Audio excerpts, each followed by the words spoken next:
Voltamos com o programa Ponto de Vista. Estou aqui com o professor de História José Roberto Santos Lima. Nesse contexto, professor, essa elite também ela foi fomentadora, de uma certa maneira, do folclore alagoano, que Exato. é uma das grandes marcas de nossa história. Como ela contribuía para isso?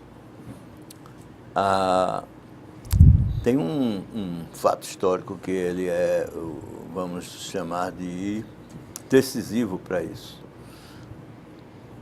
Era justamente o terreiro dos engenhos.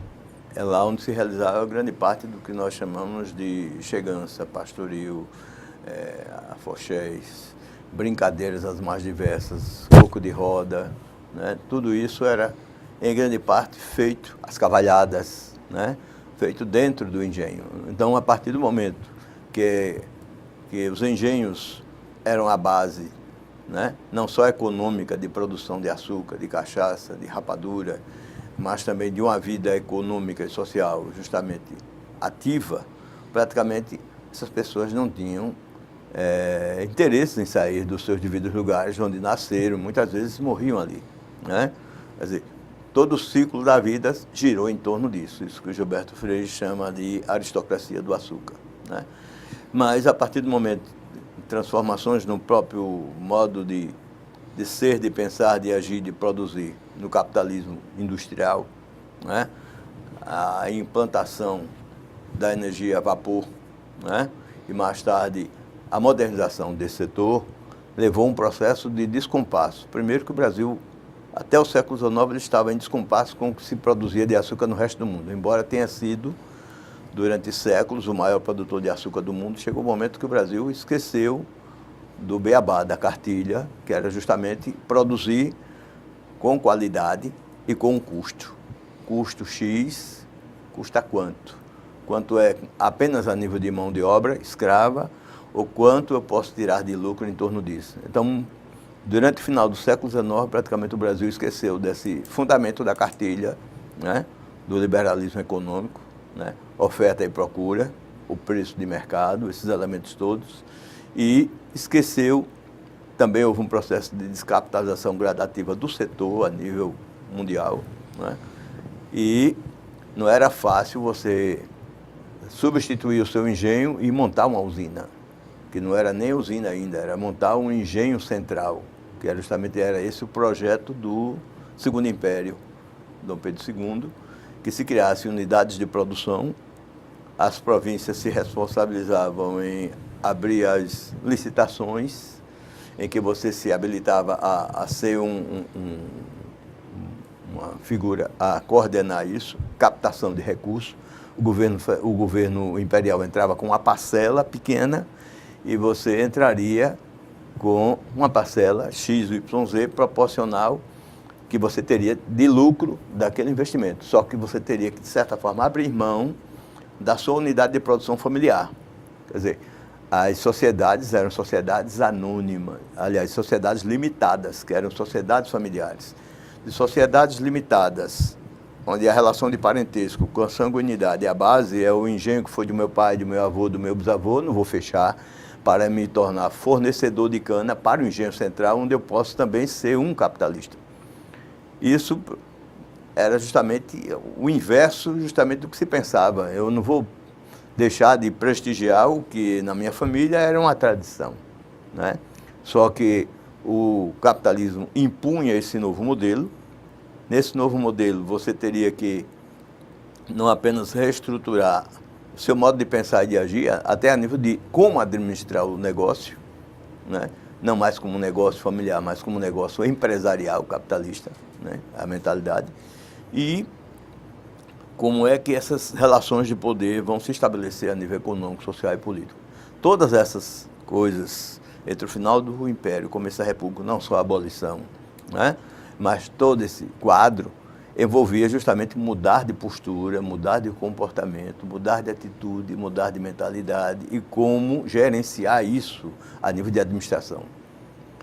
Essas alterações praticamente levaram a um processo de declínio dos banguês. Você tem associações de banguezeiros em Alagoas que eram totalmente contra qualquer...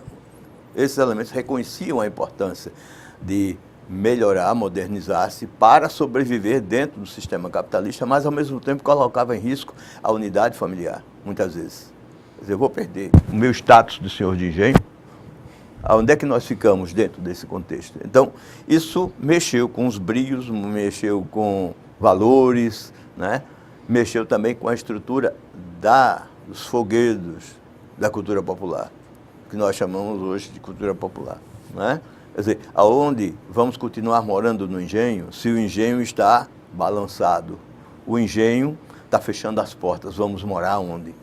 Então, desse processo justamente em diante, você tem um processo justamente gradativo de mudança desse pessoal, não porque quis sair do engenho, porque justamente o fechamento do engenho significava desemprego, né? Como é que nós vamos viver aí? Vamos para onde? Para a vila mais próxima, para a cidade mais próxima. Ainda não era para Maceió. Maceió também recebeu esse fluxo, né? O grande fluxo com a abolição, mas antes disso, essas alterações entre final do Império e começo da República altera também todas essas regras do poder. Então, o que se chamaria de os elementos do folclore e da cultura popular em Alagoas foram também alterados, nesse sentido de forçar uma migração em larga escala para as áreas urbanas. Você teve isso, entre a década de 60 a 70, a fisionomia do Brasil mudou de país tipicamente rural para país agora mas isso na urbano. parte dos banguês, para os engenhos, para as usinas, isso se dá até antes, né? Dá antes, porque justamente quando você altera o banguê, né, reestrutura o banguê... Isso é o início do século XIX, meio do século XIX? É a transição do 19 para o 20, porque você justamente quando você faz isso, de certa forma, você desequilibra a força do engenho, né? Quando você forma um engenho central, que daria origem mais tarde às primeiras usinas de Alagoas, a Serra Grande, que seria o avô do João Lira e do Carlos Lira, né? O Carlos Benigno Lira. Você funda a Brasileiro, que era o barão de Vandesmet, né? Que era o francês. Você cria a Sinimbu, da família Sinimbu, do Visconde Sinimbu, do Império ainda, né? Recria ela sob o formato de uma usina, não mais o engenho Sinimbu, né? E cria outras, que seriam 4 ou 5, no caso, né? Que foi fundada pelo Tinga Leão, né? Que foi fundada por um português, depois foi comprada pelo grupo francês, né? Quer dizer, do Belião, né? Quer dizer, foi fundada por um português. Então, essas várias usinas que substituíram os engenhos centrais, que não conseguiram consolidar-se, né? Aí você tem a transição do banguê para a constituição das primeiras usinas. Isso desequilibrou os engenhos, de certa forma, você não desorganizou a produção como um todo. As usinas levaram, em média, entre 10 a 20 anos para produzir a quantidade de açúcar que os engenhos produziam. Mesmo sendo 5 usinas, você tinha uma multidão de engenhos que gradativamente vão sendo engolidos pelas usinas. A compra das terras, a compra justamente deles, como unidade de produção, e alguns deles se tornaram mais tarde fornecedores de cana para as próprias usinas.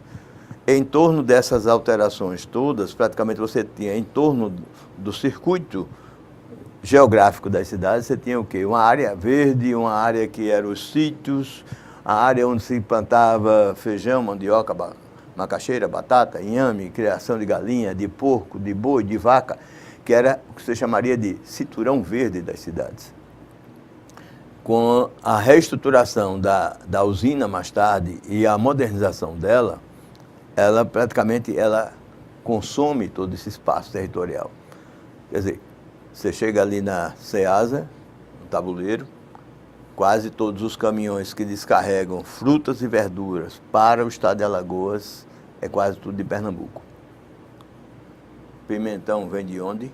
Cebolinha vem de onde? A batatinha vem de onde? O abacaxi vem de onde? Uma parte vem de Arapiraca, outra parte vem, às vezes, do Rio Grande do Norte, outra parte vem do Pará, às vezes caju, que você teria aqui na região das Lagoas Mundaú e Manguaba. Você tem caju que veio do Piauí. Quantos milhares de quilômetros para você chupar um caju desse? Quer dizer, Alagoas, que poderia, nesse sentido, Você tem a região de Arapiraca, uma região bastante fornecedora hoje de víveres para Alagoas, né? Que é o que está, de certa forma, salvando. E essas alterações que tenham sido feitas de incentivar, né, o cultivo de outros produtos agrícolas que não sejam apenas a cana, você diversifica a economia e você possibilita a economia se oxigenar, possibilita outras pessoas terem um ganha-pão. Viver de quê? Né? Se a própria estrutura turística de Alagoas, de certa forma, tudo vem de fora. Né? Tudo vem de fora significa dizer que parte disso poderia ser produzido aqui dentro de Alagoas mesmo. E antes você tinha nesse sentido de produção, de Aqui modo dentro. de produção, você tinha todo mundo que trouxe culturas, tudinho, reunidos em unidades. Em unidades. Que é o que produzidos. gerava. O que gerou o guerreiro, o reisado, tudinho. Mas tem um tanto de Europa nessa história, não tem? Tem. Boa parte delas, a vaquejada, né? Aliás, a cavalhada vem de onde? Dos torneios medievais.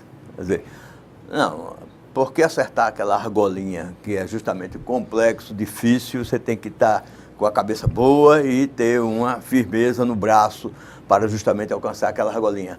Aquela argolinha era aqueles torneios da Idade Média que você tinha que derrubar o seu rival que vinha em sentido contrário, que eu tenho que atingir a lança, o seu coração, ou derrubar você do cavalo, nesse sentido. Hoje você está duelando contra uma argolinha, não é matando o outro. Né? Ficou a referência justamente cultural, justamente não, porque um azul, porque outro vermelho. Eram os torneios que tinha na Idade Média, que cada um com o seu brasão, com a sua insígnia, com as suas bandeiras, que estava posto isso, né? Naqueles filmes que falam sobre a cavalaria na Idade Média, nesse sentido. A unidade de produção da cana e até da área têxtil, nós temos na bandeira o algodão, né? Favoreceu a reisado, o guerreiro, o coco de roda nesse sentido também? De certa forma, vai se utilizar desses valores culturais, né? De certa forma, né? Quando o professor Theo Brandão ele fez a reinterpretação do logotipo de Alagoas, né? Do estado de Alagoas hoje, porque quando você pega o logotipo do estado de Alagoas, durante o começo da República, era um brasão ao meio, um trem atravessando esse brasão e embaixo colocado paz e prosperidade. Era esse lema do estado de Alagoas quando, em 1889, proclamou-se a República. Em 60, o doutor Theo Brandão ganhou o concurso que houve público de refazer o logotipo do estado. Né? Em 60, por que ele bota naquele brasão que é o atual do estado de Alagoas, você bota uma cana de um lado e você bota um algodão do outro. Eram justamente os dois grandes produtos agrícolas da economia alagoana. Hoje o algodão não tanto, justamente você tem a praga do bicudo, você tem um processo justamente de desvalorização desse cultivo, que Alagoas exportava algodão para a Inglaterra, exportava algodão para outros lugares do mundo. Né? Você tinha fábricas de tecido em Alagoas, fábricas de tecido na Bahia, em Sergipe, em Pernambuco, e tínhamos que lutar para manter o mercado. Quando se chamava lutar para se manter no mercado, era lutar entre as várias fábricas de tecido que tinha aqui dentro. A Casa da Pedra Fernão aqui, né? Velho, desde a fábrica Carmen de Fernão Velho, né? Fundada pelo primeiro... Pelo Delmiro? Foi o Delmiro? Não, foi o barão de Atalaia, se eu não me engano, o Anadia. Foi um dos barões, né? E até a fábrica da pedra em si, né? Que já é em 1917 que você consegue fundá-la, né? Então você tem essa parte da trajetória da indústria têxtil em Alagoas. Tem que se perguntar, a única fábrica têxtil de Alagoas que funcionou até o ano passado, que foi a fábrica de tecido da pedra, que o Grupo Carlos Gileira foi decretado como pré-falência, né? Praticamente. Isso é complexo, porque você, de certa forma, apesar da fábrica da pedra ela ser uma história de resistências, né? Não significa que esteja tudo acabado, significa que tem que resistir para manter-se ainda, ou comprada por um outro grupo, ou com outra formatação, né? De que forma ser feito isso, né? Porque justamente tem toda uma história por trás disso, né? quando o Delmiro, a fábrica, criou-se a Vila Operária. Aquela Vila Operária era de propriedade da Fábrica da Pedra. Quando os funcionários se aposentavam, geralmente era doado a casa, porque eu tenho uma dívida trabalhista com você, então a casa é sua. Vamos zerar isso aí, damos uma parte da sua indenização e outra parte fica a casa. Só que isso nunca foi tombado historicamente, né? Você tem a fotografia histórica da Fábrica da Pedra, justamente, e da Vila Operária, tudo certinho, harmoniosamente, mas só existe hoje uma única casa no município de Delmiro Gouveia que ainda está com as características originais no qual Delmiro Gouveia construiu. Que são 4 pilares, né? Uma área na frente, né? Sala de visita, o que você chamaria de corredor, um quarto ou 2 e cozinha. Banheiro era no fundo da casa, não existia banheiro dentro de casa. Mas isso, onde na Inglaterra, inclusive, você não tinha esse tipo de comportamento, no sentido da qualidade da casa, né? Mas o Delmiro era extremamente como um coronel, né? Extremamente, vamos dizer assim, cobrador disso, né? Criança não poderia estar transitando na rua, por que você não está na escola, pegava pela orelha e levava aqui, professora? Por que esse cara está fora da sala? Os adultos iam à escola à noite, né? Mas era uma pessoa difícil, porque justamente o coronel não admite ser contrariado, né? No seu poder, nas suas decisões, mesmo sendo uma figura que de certa forma, foi um avanço no sentido justamente da administração, né? E da sua capacidade de inventividade e criatividade. Quer dizer, se hoje se usa a palma para a alimentação do gado no sertão, foi ele que trouxe esse elemento para uso em larga escala.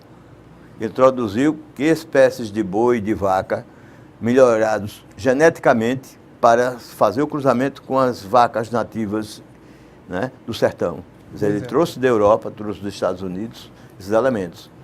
Mas, ao mesmo tempo, você tem relatos de quê? De abuso de poder, né, surras, né, e outras práticas culturais que faziam parte justamente daquele momento histórico de coronelismo, de certa forma, né? A gente vai para o nosso último intervalo, o professor José Roberto Santos Lima.